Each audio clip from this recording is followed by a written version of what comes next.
Once upon a time, if you had a permanent job, it was full-time, you had a really good credit rating, you had no debt, you looked after your money and you had savings, that those are the things that you needed to be able to get a home. And that isn't so much the case these days. I'm affected by the housing crisis in a way that most people don't expect for someone of my age, really. I'm 41 and I'm living back home with my parents.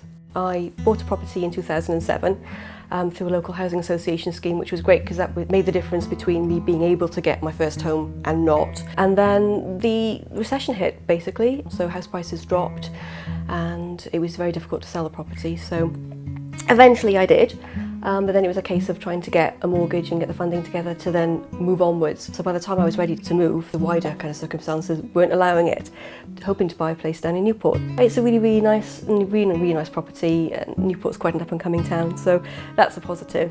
But it does mean I've got a 20-mile commute each day just to get to work, and it would be really good to be able to live a bit closer to work. I feel really lucky, really fortunate to have that support. I can't imagine what it would be like for anyone who doesn't have parents to rely on, or maybe they didn't make that much money from the sale of a house, or they don't have savings, or they're stuck in rental accommodation so they can't have savings. I can't imagine how difficult it must be for them. Having a house or home is central to someone's life. It's the basis of everything.